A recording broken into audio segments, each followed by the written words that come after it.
ఈనాటి తరగతిలో ఉపాధ్యాయ ఉవాచ అనేటువంటి వ్యాసం నుండి మునిమాణిక్యం నరసింహారావు గారు రాసినటువంటి తెలుగు పండితులను విద్యార్థులు ఆట పట్టించే విధానము అనే అంశాన్ని మనం చర్చిద్దాం. విద్యార్థులారా, ముందుగా వ్యాస రచయిత మునిమాణిక్యం నరసింహారావు గారి గురించి కొన్ని మాటలు తెలుసుకుందాం.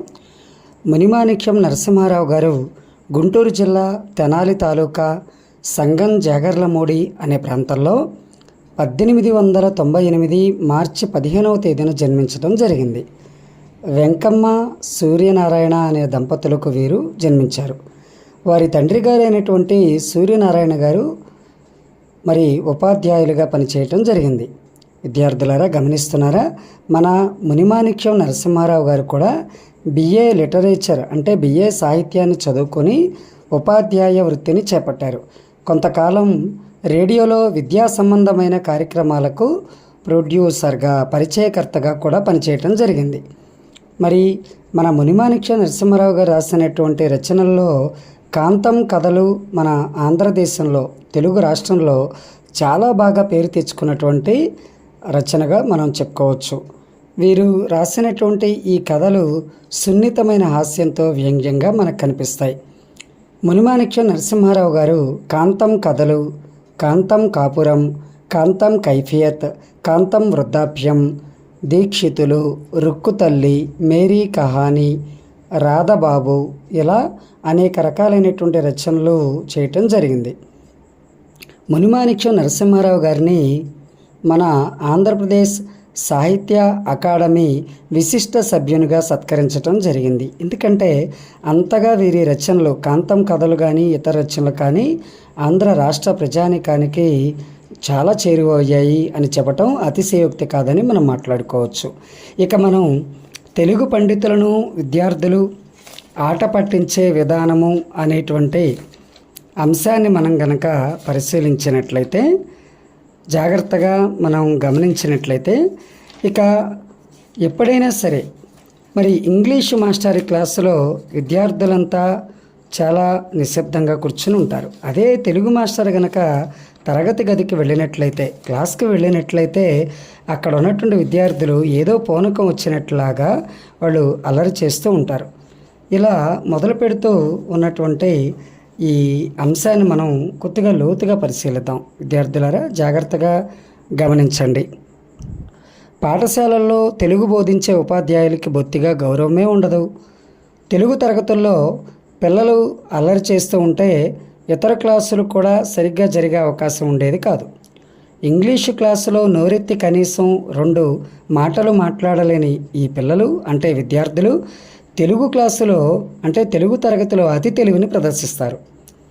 ఇతర క్లాసుల్లో బెంచీల మాదిరిగా జీవం లేనట్లు కూర్చునే ఈ విద్యార్థులు తెలుగు తరగతిలో సరస్వతి తెలుగు తరగతిలో నాట్యం చేస్తుందా అన్నట్లుగా అల్లరి చేస్తూ ఉంటారు.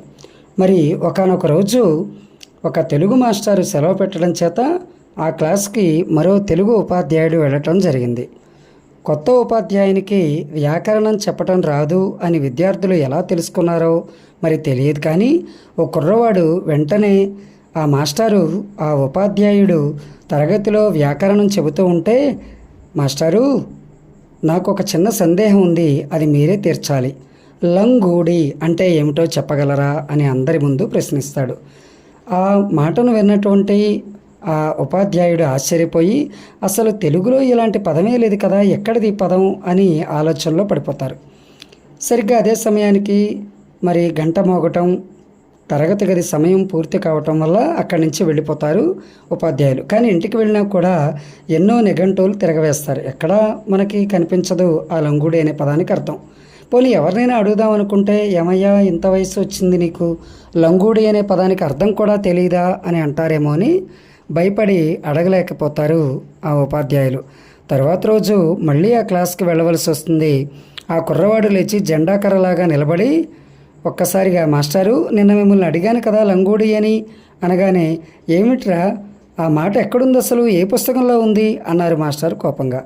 మాస్టారు, అది మన వ్యాకరణంలోనే ఉంది అని చెన్నై సూరి బాల వ్యాకరణ పుస్తకం అని వెంటనే మాస్టర్ చేతిలో పెడతాడు ఆ పిల్లవాడు. కానీ అందులో ఏముంటుంది? లంగోడి అనే పదం కాకుండా ఈ ఈ ఏ ఏ లంగోడి అని విద్యార్థులారా వాక్యం కనిపిస్తుంది. అంటే ఈ ఈ ఏ ఏ లతో కలసిన అనేటువంటిది అక్కడ వాక్యం యొక్క భావం. ఈ విద్యార్థి తెలివిగా ఏం చేస్తాడంటే అక్కడ లం అంటే మొదలైనటువంటి, కూడి అంటే కలిసిన అనేటువంటి విరుద్ధమైనటువంటి అర్థాలనిచ్చే ఈ రెండు పదాలని కలిపేసి, అంటే విడివిడిగా ఉన్నటువంటి లం గూడి అనే విడివిడిగా ఉన్న ఈ రెండింటినీ కలిపి ముందే అక్షరాలు మాత్రం చెప్పకుండా లంగూడి అనే ఒక పదాన్ని తనకు తానుగానే తయారు చేసుకొని తెలుగు మాస్టర్ని అంటే తెలుగు పండితుల్ని కావాలని ఏడిపించాలనే ప్రయత్నం చేసి అందులో విజయం సాధిస్తాడు. ఇలా విద్యార్థులారా మరి తెలుగు పండితుల్ని విద్యార్థి ఆట పట్టించిన విధానం మనం గమనించవచ్చు. తర్వాత ఒకరోజు తెలుగు ఉపాధ్యాయుడు సర్వనామాల గురించి చెబుతూ ఉన్నటువంటి సమయంలో కుర్రాడు లేచి, ఎవరికైనా మనం ఒక పేరు పెట్టామనుకోండి, ఆ పేరుకు బదులుగా అసలు పేరుకు బదులుగా పెట్టుడు పేరుతో పిలుస్తూ ఉంటాం కదా ఒక్కోసారి. అలా పెట్టుడు పేరుతో పిలిస్తే దాన్నే సర్వనామం ఉంటాం కదా అని చెప్పి అన్నారు. వెంటనే మాస్టర్కి ఆ ప్రశ్న వినంగానే భయం వేసింది. ఏమిటి వీడు ఇలా అడుగుతున్నాడు, ఏం చెప్తాడు ఇప్పుడు అనుకున్నారు. వెంటనే వాడు ఏమన్నాడంటే, ఒక ఆయనకు ఒక పేరుంది మాస్టారు, కానీ ఆ పేరుతో ఆయన్ని పిలవకుండా చిట్టిగారే అని మనం పిలిచామనుకోండి, ఈ చిట్టిగారే అనేది సర్వనామం అవుతుంది కదా, చిట్టిగారే చాలా మంచివాడు అన్నాం అనుకోండి, ఇప్పుడు ఆ వాక్యంలో చిట్టిగారి సర్వనామమే కదా అని ప్రశ్నించగానే ఆ పిల్లవాడి అతి తెలివితేటలకి ఎంతో కోపం వచ్చింది ఆ తెలుగు మాస్టర్కి. ఇలా ఒక సందర్భాన్ని మనం గమనించవచ్చు. మరొక రోజు తెలుగు మాస్టారు తెలుగు ఉపాధ్యాయుడు ద్విరుక్త టకార సంధి గురించి చెబుతూ ఉంటే, కురు చిరు కడు నడు నిడు రడలకు అచ్చు పరంబగునప్పుడు ఒరే పిల్లలు ద్విరుక్త టకారంబగు అవుతుంది అని సూత్రాన్ని చెబుతూ ఉంటే వెంటనే కుర్రాళ్ళు ఇచ్చి, అవునా మాస్టారు, చెరు ప్లస్ గారే చిట్టిగారే అవుతుందా అండి అని వెటకారంగా ప్రశ్నిస్తాడు. అంటే గమనించారా విద్యార్థులారా, ఈ చిరు ప్లస్ గారే అనేటువంటి ఈ పదంలో ఆ చిరులో రకారానికి టకారం వస్తుంది, అంటే దొరికితే టకారం వస్తుందని మాస్టర్ చెప్తూ ఉంటే వాడు తెలివిగా చిట్టి ప్లస్ గారే అనేటువంటి ఈ రెండు పదాలని కలిపి చిట్టిగారే అవుతుందా మాస్టారు అని వాడి యొక్క తెలివితేటలను ప్రదర్శించి తెలుగు మాస్టర్ని ఇబ్బంది పెట్టే ప్రయత్నం చేస్తాడు. ఇలా చిట్టిగారే అనేటువంటిది ఒక సర్వనామంగా ఆ మాస్టర్కే పెట్టేశారు ఏకంగా. ఇలా తెలుగు మాస్టర్కే కాదు, రకరకాల ఉపాధ్యాయులకు కూడా విద్యార్థులు పేర్లు పెడుతూ ఉంటారు. నల్లగా ఉంటే కాటుకకాయ, ఎర్రగా ఉంటే దొండపండు, తెల్లగా ఉంటే పిడత, సన్నగా ఉంటే పేరు, లావుగా ఉంటే బాయిలర్, మసక కళ్ళైతే కబోది, ఒక కన్ను మసకైతే శుక్రాచార్యులు, అదే పేరు సుబ్బారావు అయితే డబ్బారావు, ఉమా రాజేశ్వరరావు అయితే ఏమీ రాణేశ్వరరావు, వరదాచారి అయితే బురదాచారి, ఇలా రకరకాల పేర్లతో విద్యార్థులు పిలుస్తూ ఆనందం పొందుతూ ఉంటారు, ఉపాధ్యాయుల్ని ఇబ్బంది పెడుతూ ఉంటారు. కాబట్టి ఇక్కడ మనకి మునిమాణిక్యం వారు ఏం చెప్తారంటే, పాఠాలు బాగా చెప్పే వాళ్ళ విషయంలో మాత్రం ఈ విద్యార్థులు పండితులను ఏడిపించటం అనేటువంటిది ఎప్పుడూ కనిపించే అంశము. సరిగ్గా పాఠాలు చెప్పకపోయినా పిల్లలతో సరదాగా కలిసి తిరిగే మాస్టర్లకు మాత్రం ఎలాంటి ఇబ్బంది ఉండదు అంటూ బాధగా ఒక మాట అంటారు. తెలుగును బోధించే ఉపాధ్యాయులను తెలివి కలిగిన వాడైనా తెలివి తక్కువ వాడైనా ప్రతి పిల్లవాడు తన తెలివిని ఉపయోగిస్తూ ఆట పట్టించడానికే ప్రయత్నం చేస్తూ ఉంటాడే అని ఒక మాటతో ముగిస్తారు ఈ చక్కనైన సందర్భాన్ని. ఇలా తెలుగు పండితులను విద్యార్థులు ఎలా ఆట పట్టిస్తారు అనేటువంటి అంశాన్ని విద్యార్థులరా మనం లోతుగా పరిశీలించడం అయింది.